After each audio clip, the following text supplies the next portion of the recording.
La Gazette, c'est votre nouvelle chronique préférée, la chronique où on va ajouter un peu de sel aux actualités en santé. Bon, pour cette première vidéo, ça va pas être des actualités vraiment très actuelles, on va surtout faire une rétrospective de ce début de mandat de Emmanuel Macron. Mais à l'avenir, vous aurez des actualités en temps et en heure que j'analyserai avec impartialité. Non, je rigole, tout sera vraiment très partial. D'ailleurs, pour les prochaines vidéos, n'hésitez pas à m'envoyer les actualités que vous voyez passer en santé. Bref, vous l'aurez compris, on va rigoler, la Gazette, c'est votre nouvelle chronique préférée en santé de toute la planète Terre. Aujourd'hui, au programme, on va revenir sur les brillants débuts du mandat d'Emmanuel Macron. Je vous dérange pas? On va aussi revenir sur la grève des internes en médecine qui a frappé le pays, sur la possibilité d'une future pénurie de pharmaciens et sur la vaccination à l'officine. Avant que la vidéo ne commence, n'oubliez pas de me soutenir en likant la vidéo ou en vous abonnant à ma chaîne YouTube, c'est très important pour moi. Et maintenant, la Gazette épisode numéro 1, seule et unique revue d'actualité en santé, c'est parti. Moi, je suis un vrai. Porter un masque est parfaitement inutile. Carabistouille. Moi, je sais pas utiliser un masque. Utilisez-vous. Vous nous prenez vraiment pour des cons. Pharmacien n'est pas un épicier. oui, ça s'appelle. Ça y est les amis, ça fait un an que Emmanuel Macron a été réélu à la tête de l'État et c'est donc l'heure de faire un premier bilan de son action et de celle de son gouvernement en santé. Oui, c'est une chaîne de santé, t'as compris, on va pas parler du prix de l'essence. Alors tout commençait bien, Emmanuel Macron réélu, ça trinquait à l'Elysée, petit remaniement quand même pour remplacer ce bon vieux Olivier Véran. Madame Brigitte Bourguignon, ministre de la Santé. Manque de peau, la fête n'a pas duré très longtemps, les législatives sont venues tout gâcher. Et oui, Madame Brigitte Bourguignon a perdu contre Madame Christine Engrand. Les Français ont décidé de sortir Madame Brigitte Bourguignon du ministère de la Santé. J'étais bien ici avec vous et pour vous. Merci et courage. Donc, on était à la recherche d'un nouveau bisu pour reprendre le flambeau. Je suis effectivement novice dans cet exercice. Ah bah ouais! Qui voudrait du ministère de la Santé? Attends, tu passes après Véran, Buzyn, Touraine. Faudrait avoir quand même des sacrées épaules pour vouloir reprendre la suite. Entre la détresse de l'hôpital public, le fiasco de la crise sanitaire, le prix des soins, je le répète, qui voudrait être ministre de la Santé? Même pour les petits drapeaux sur la voiture, j'y vais pas. Et donc, ils ont trouvé l'homme providentiel pour relever la situation de l'hôpital public. Il est là. Monsieur François Braun. Je pense qu'ils sont allés le voir comme ça. Excuse-moi, ça te dirait un billet pour le Titanic?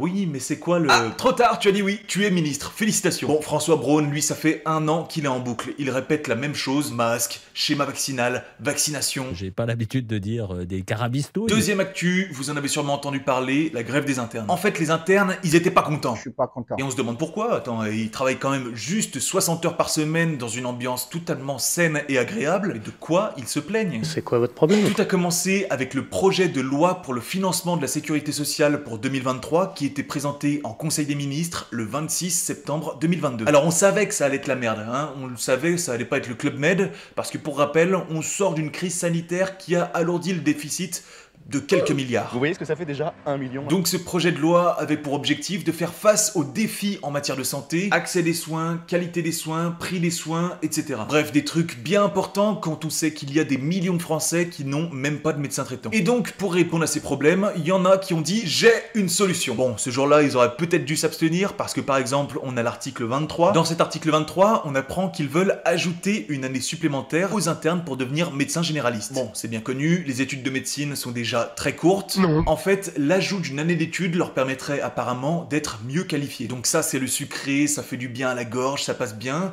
Mais juste à côté, vous avez le salé et quand vous commencez à lire dans les petites lignes, vous découvrez que cette année supplémentaire, c'est surtout pour faire face aux déserts médicaux. Oh non, pas ça! Donc, t'as des internes en médecine de 27 ans qui sont à 8 années d'études à Lyon, qui ont leur appart à Lyon, leur famille, leur chérie à Lyon. Et en gros, là, on leur dit, tiens, il y a besoin de monde en Auvergne. Vous voyez, il y a un gros désert médical en Auvergne, là. Donc si ça te va, enfin t'as pas forcément le choix en même temps, tu fais une année en Auvergne, mais t'inquiète, hein, c'est pour ton bien, tu seras mieux qualifié, tu seras un meilleur médecin, et on va pas te laisser sans rien non plus, on va te payer, hein, t'inquiète, on va te payer, je sais pas, 1000 €, c'est bien 1000 €. Donc évidemment, les étudiants disent non merci, parce qu'ils ont un peu l'impression de se faire prendre pour des jambons. Vous l'aurez compris, cette nouvelle année permettrait surtout de répondre aux problèmes des déserts médicaux à moindre frais. Effectivement, un interne en médecine générale en dernière année, c'est globalement 1 800 € à 27 ans. Donc un peu pénible, puisqu'à 27 ans, tu commences à avoir des projets, familiaux, du mariage, des enfants, avoir une maison. Donc l'État a essayé de faire passer cette année supplémentaire en douceur, ça ne passe pas. C'est pourquoi on a eu beaucoup de grèves d'internes en médecine en octobre 2022,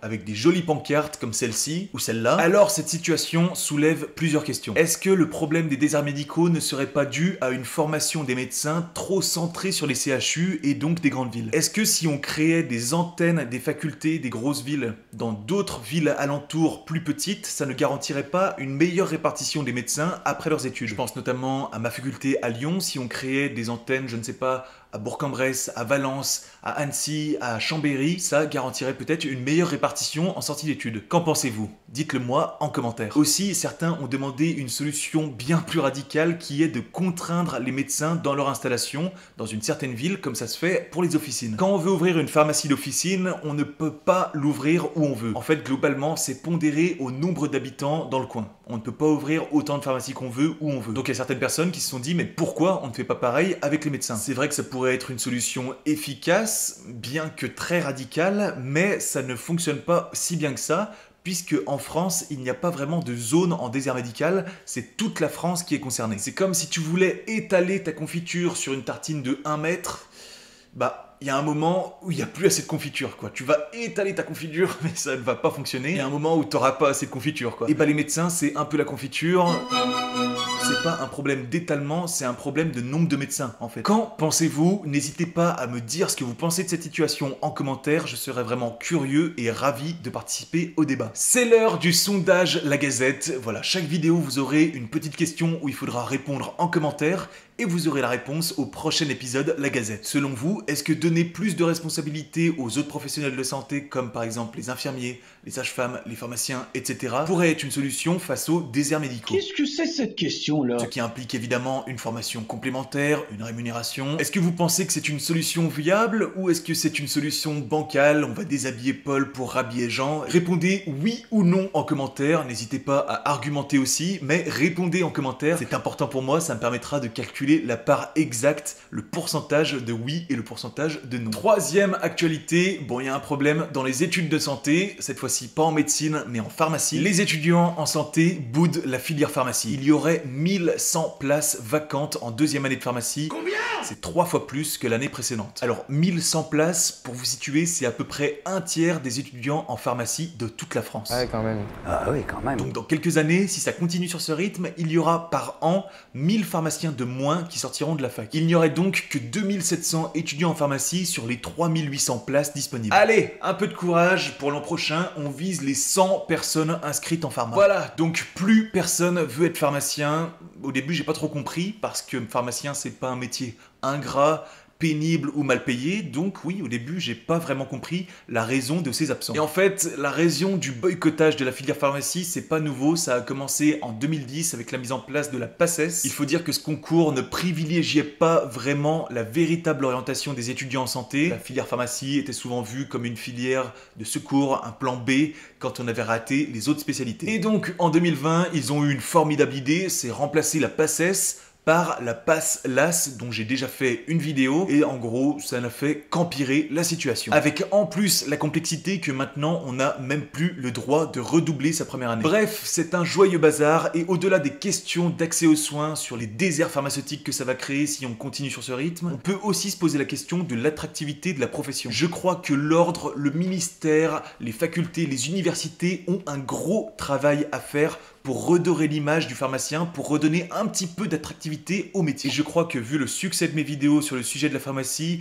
vu les centaines de messages que j'ai reçus depuis le début de ma chaîne YouTube, que j'ai pu un peu contribuer à redorer l'image du pharmacien. J'ai aussi la prétention de croire que j'ai pu créer quelques centaines de vocations en pharmacie, et j'en suis très fier. Quatrième actu, et c'est le moment de la bonne nouvelle, les pharmaciens à l'officine sont autorisés à vacciner. Oui, ils avaient déjà le droit, mais là ils ont encore plus le droit. Quoi ?